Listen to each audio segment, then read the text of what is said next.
Welcome back to seven figures club. और आज मैं बात करूंगा आपसे बियरिश एनगल्फिंग कैंडल के बारे में कि ये बियरिश एनगल्फिंग कैंडल क्या होती है। बुलिश हम पढ़ चुके हैं, आज हम बियरिश के बारे में बात करेंगे। तो देखिए, कुछ ऐसी होती है बियरिश एनगल्फिंग कैंडल। अब आपको इसके नाम से ही समझ आ रहा होगा कुछ टेढ़ी खीर है। तो देखो, बियरिश मतलब बियर कैंडल यानी कि red candle. And engulfing means वही खा जाना, पीछे वाली को खा गई, ऐसी कैंडल। ठीक है। तो बियरिश एनगल्फिंग में क्या होता है कि आपको पता है रेड कैंडल है, वो एनगल्फ कर रही है, पीछे वाली को खा जा रही है। पीछे वाली को खाते हैं, आगे हमें फ्यूचर पता नहीं तो हम खा नहीं सकते। जो खाना बन चुका है वही तो खाओगे, जो बना ही नहीं है उसे कैसे खा लोगे। तो सेम कॉन्सेप्ट यहाँ पे भी रहता है भाई। ये रेड वाली कैंडल बाद में आती है, ग्रीन वाली पहले आती है। ऑब्वियसली ये बुल को खाएगी ताकि बुल ट्रेंड खत्म कर पाए। ठीक है। तो इसका जो ओपन होता है, फर्स्ट ऑफ ऑल, जो फर्स्ट कैंडल होती है आपकी, वो जो होती है वो बुलिश होती है, बुल। और जो सेकंड होती है वो आपकी बियरिश होती है। ठीक है। सेकंड थिंग इज, आपका जो बुल कैंडल है उसका क्लोज और बियरिश कैंडल का जो ओपन होता है वो, जो बुलिश सॉरी बियरिश कैंडल का ओपन और बुलिश कैंडल का क्लोज से ऊपर होता है।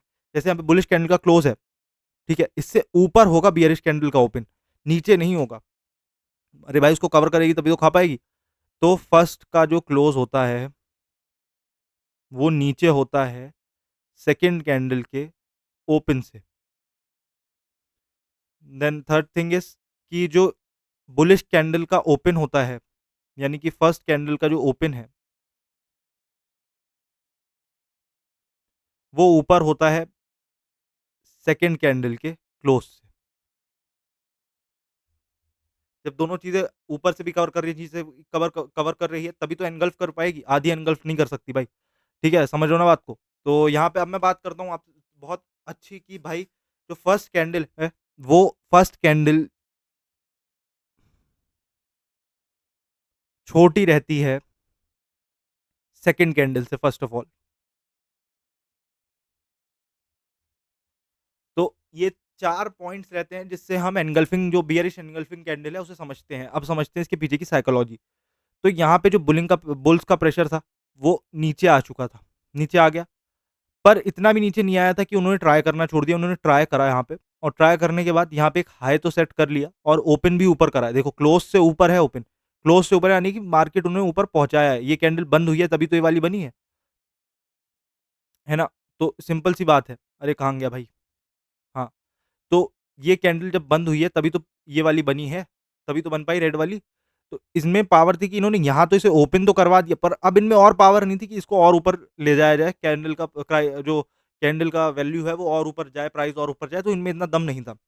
तो यहाँ पे आ गए सेलर्स। अब सेलर्स ने अपनी जो पोटेंशियल थी वो रिकवर कर ली थी फिर से अच्छे से, और इनकी रिकवरी काफ़ी अच्छी थी। जो इन्होंने प्रॉपर बॉडी बनाई है सॉलिड फुल साइज की, और फिर छोटी सी विक।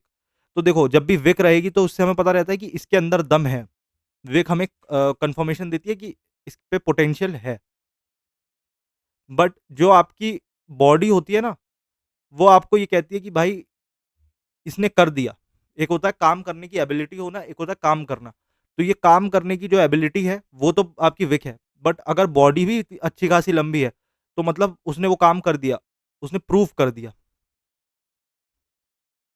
यहाँ पे सिर्फ हमने एज्यूम करा था, यहाँ पे इस कैंडल ने हमें प्रूफ कर दिया कि मेरे अंदर सेलर्स में ज्यादा पावर है, और सिंपली सेलर्स ने टेक ओवर कर दिया। तो ये 4 पॉइंट्स तो इसको डिटरमाइन करते हैं, इसके कैरेक्टरिस्टिक्स हैं। ठीक है, अब बात करते हैं ये चार्ट में कैसे काम आती है। तो चार्ट में आप देखो, यहाँ पे मार्केट अच्छा खासा चल रहा था, बुल्स ने यहाँ पे खूब आग लगाई। फिर यहाँ पे कुछ सेलर्स आए। सेलर्स क्या है? सेलर्स एक्चुअली आए भी नहीं। यहाँ पे क्या हुआ है, जब यहाँ पे लोगों के टारगेट बुक होने शुरू हो गए तो उन्होंने सेलिंग शुरू करी। यहाँ पे उन्होंने सेल कर दिया, यहाँ पे सेल करा तो ये गिरा। फिर जिन कुछ लोगों ने क्वांटिटी बढ़ा दी, क्या पता यहाँ से उठ जाए। वो उठा नहीं, उल्टा और गिर गया। फिर यहाँ नीचे आया। फिर लोगों ने सोचा यहाँ नीचे प्राइस अब कम हो गया, अब इसे खींच दिया जाए। तो लोगों ने भर भर के इसको प्रेस करा और यहाँ से पैसा खींच, मतलब जो बुल साइड थी, जो अप ट्रेंड था, उसमें दबा दबा के बाइंग करी, और बाइंग कर करके उसको खूब मोटा खींच के उठा दिया। अब भाई, बाइंग की भी तो लिमिट होती है कि आपके पास फंड्स ही एग्जॉस्ट हो गए। मतलब सब लोग तो ऐसा नहीं होता, और मोस्टली केस में ऐसा हो नहीं जाता है कि आपके जो ऑर्डर्स होते हैं बाइंग के वो हल्के पड़ जाते हैं। तो बाइंग प्रेशर कम हो जाता है। बाइंग प्रेशर कम हो गया, सेलिंग का प्रेशर अभी भी हाई था अच्छा खासा। अब हमको दिमाग लगाना पड़ा भाई कि बाइंग प्रेशर तो आ गया हमारे काबू में, पर अब सेलिंग प्रेशर भी बढ़ गया है जब ये प्राइस ऊपर पहुँची है। ज़्यादा पे बेच के कम पे खरीदोगे तभी तो प्रॉफिट होगा। तो अब इसका प्राइस ऑलरेडी इतना बढ़ चुका है कि अगर इसकी सेलिंग करी जाए तो अच्छा खासा प्रॉफिट हम खींच लेंगे। तो हमने अपना दिमाग लगाया और यहाँ पे एक कैंडल प्रूव कर गई कि भाई बायर्स का प्रेशर खत्म हो गया, बाइंग प्रेशर खत्म हो गया। ये छोटी ग्रीन कैंडल ने प्रूव करा और सेलर्स का जो पोटेंशियल है वो काफ़ी हाई है। प्लस उनकी एबिलिटी जो उन्होंने प्रूव कर दी है कि भाई अब हम नहीं छोड़ेंगे, अब हम बायर्स तुमसे बदला लेंगे। तो उन्होंने ऐसा प्रूफ कैसे करा? उन्होंने उठाया और सिंपली यहाँ पे प्रूफ कर दिया एक मोटी सी बॉडी बना के उन्होंने प्रूफ कर दिया कि भाई हम तो फोड़ देंगे, और उन्हें फोड़ दिया उठा के, और ये चीज़ नीचे गिर गई। देख रहे हो आप? ये चीज़ यहाँ से गिर गई नीचे। तो सिंपली जो कैंडल होती है वो ऐसे ही काम करती है। अब यहाँ पे लोग यहाँ पे पहले खरीदा बहुत लोगों ने, फिर यहाँ पे बेचा, फिर यहाँ पे खरीदा, फिर यहाँ पे बेचा, फिर यहाँ पे खरीदा। तो भाई ये इतना खरीदने के बाद लोग भी थक गए। बोले ठीक है, अब यहाँ पे हमारा इससे ज़्यादा टारगेट हिट नहीं होगा।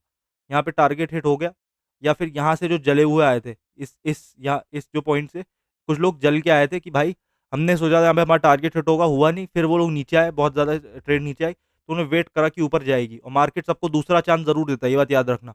तो मार्केट ने उन्हें दूसरा चांस दिया कि हाँ, अगर तुमने यहाँ एंट्री लिया है तो यहीं पे के निकल जाओ, थोड़े से पॉइंट 1-2 पॉइंट के चक्कर में मत पड़ो, पता चला मैं तुम्हें फिर से खा जाऊँ। तो मार्केट ने उनको एक मौका दिया और उन्होंने यहाँ पे फिर से सेलिंग कर दी, और यहाँ पे जब बल्क में सेलिंग करी, तो यहाँ पे एक डाउन ट्रेंड बन गया। तो अब आपको एंट्री एग्जिट पॉइंट कैसे रखना है? देखो भाई, ये जो कैंडल है, इसका जो लो रहेगा इसका जो लो रहेगा बियरिश कैंडल का, वहाँ पे आप एंट्री लोगे, सिंपल। और एसएल रहेगा बियरिश कैंडल का हाई, और फिर आपका जो टारगेट रहेगा वो पूरा का पूरा आप पे डिटरमाइन करता है रिस्क रिवॉर्ड रेशियो देख के।